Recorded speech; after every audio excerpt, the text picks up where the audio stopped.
আসসালামু আলাইকুম। আমি সাথী, আপনারা দেখছেন সাথী কুকিং স্টুডিও। আজ আপনাদেরকে রান্না করে দেখাবো ধনিয়া পাতা আর ডিম দিয়ে ভীষণই মজার একটি রেসিপি, যেটা গরম গরম ভাতের সাথে, রুটি, পরোটা সব কিছুর সাথে খেতে পারবেন। আশা করছি প্রত্যেক দিনের মতো প্রত্যেকের আমার আজকের রেসিপিও ভালো লাগবে। যদি সামান্য পরিমাণও ভালো লাগে, ফ্রেন্ডস অ্যান্ড ফ্যামিলির সাথে ভিডিওটা শেয়ার করবেন। আর যারা এখনও চ্যানেল সাবস্ক্রাইব করেননি, চ্যানেল সাবস্ক্রাইব করে পাশে থাকা অল বাটন ক্লিক করে রাখবেন, তাহলে আমি যখন যে রেসিপি ছাড়বো সবার আগে আপনার কাছে পৌঁছে যাবে। ডিম ধনিয়া পাতার এই রেসিপিটা করার জন্য আমি এখানে 10 টাকার ধনিয়া পাতা বেছে পরিষ্কার করে ধুয়ে তারপরে কেটে নিচ্ছি। ধনিয়া পাতার সাথে নিয়ে নিচ্ছি আমি 5টি ব্রয়লার মুরগির ডিম। আপনি চাইলে হাঁসের ডিম নিতে পারবেন, দেশি মুরগির ডিমও নিতে পারবেন। আমি 5টি ডিমের করছি। আপনার যদি আরেকটু কম করে রান্না করতে মন চায় অর্ধেক দিয়ে করবেন, কোনো সমস্যা নেই। এবার এগুলোকে খুব ভালো করে ব্লেন্ডার করে এক সাইডে রেখে দিচ্ছি। এই বাটিতে খুব ভালো করে তেল ব্রাশ করে নিচ্ছি। এবার ব্লেন্ডার করা ডিম আর ধনিয়া পাতার মিশ্রণটা পুরোটা এই বাটিতে ঢেলে নিচ্ছি। বাটিতে দেওয়ার আগে খুব ভালো করে মিশ্রণটা নেড়ে চেড়ে তারপর বাটিতে ঢালবেন। চুলায় দেখুন হাঁড়িতে আমি পানি বসিয়ে দিচ্ছি। এই পানির মধ্যে একটা স্ট্যান্ড দিয়ে দিচ্ছি। পানির খুব ভালো করে বলক চলে আসছে। এবার চুলার আঁচটা মিডিয়ামের চেয়ে একটু কমিয়ে দিয়ে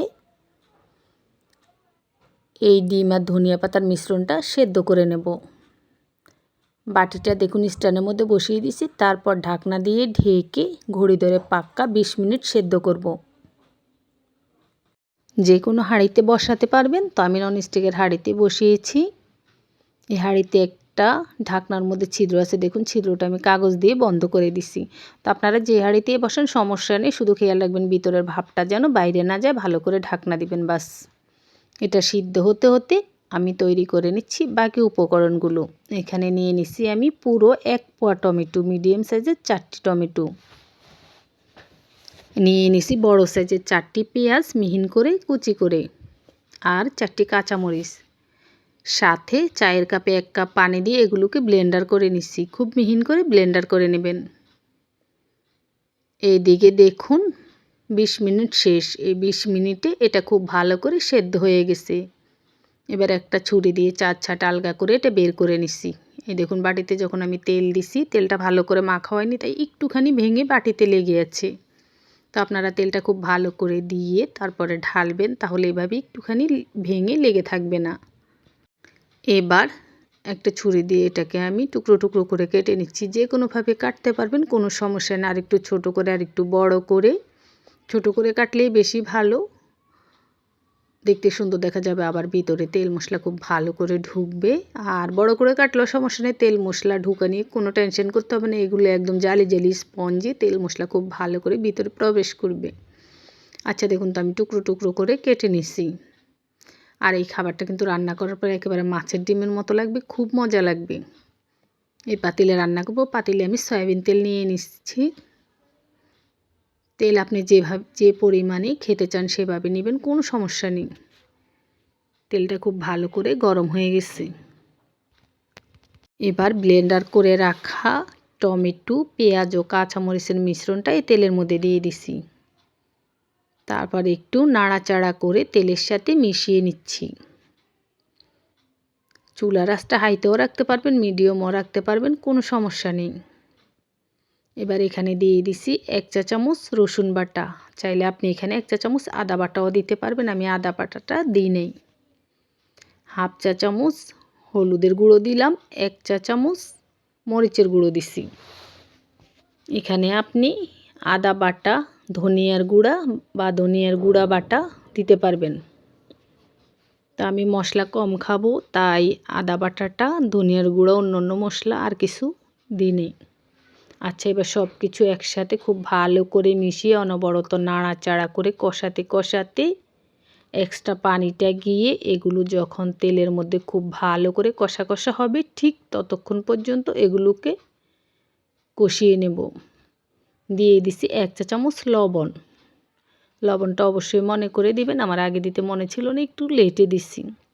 আচ্ছা দেখুন, সব কিছু একসাথে অনবরত নাড়াচাড়া করে কষাতে কষাতে এক্সট্রা পানিটা গিয়ে এখন একদম পাতিলে লেগে লেগে যাবে, এরকম হয়ে গেছে। এরই মধ্যে এই তেল মশলা সব কিছুর কাঁচা গন্ধ গিয়ে ভাজা ভাজা সুন্দর একটা গ্রান বের হয়েছে। এই পর্যায়ে দিয়ে দিছি 2 গ্লাস পানি। পানি খাওয়ার যে গ্লাসগুলো সেগুলোতে 2 গ্লাস পানি দিছি। পানি একটু বেশি কম হলে কোনো সমস্যা নেই। তারপর সব কিছু একসাথে মিশিয়ে নিছি। এবার আগে থেকে ধনিয়া পাতা আর ডিমের যেই টুকরোগুলো করে রেখেছি সবগুলো একসাথে এখানে দিয়ে দিছি। তারপর আলতোভাবে এগুলোকে নেড়ে চেড়ে মিশিয়ে দিচ্ছি। একটু আপনি জোরে জোরে মেশালেও সমস্যা নেই, এই টুকরোগুলো ভাঙবে না।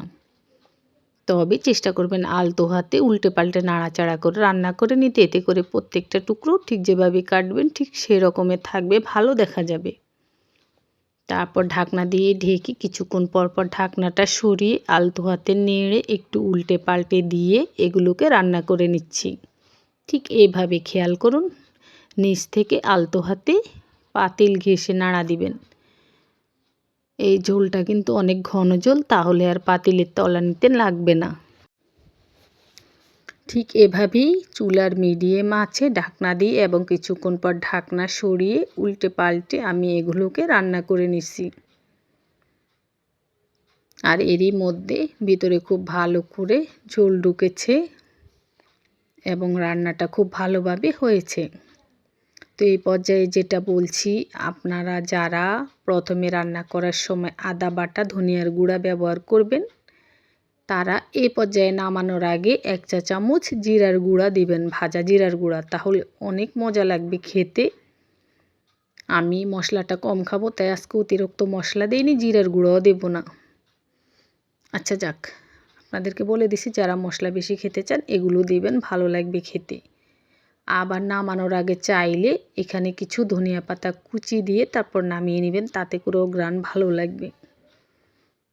তো আমার রান্নাটা শেষ, ঝোলটা ঘন হয়ে একেবারে মাখা মাখা হয়ে গেছে। ঠান্ডা হলে এগুলো আরও বেশি ঘন হবে। এবার আপনাদেরকে বাটিতে নিয়ে দেখাচ্ছি, দেখুন কেমন হয়েছে।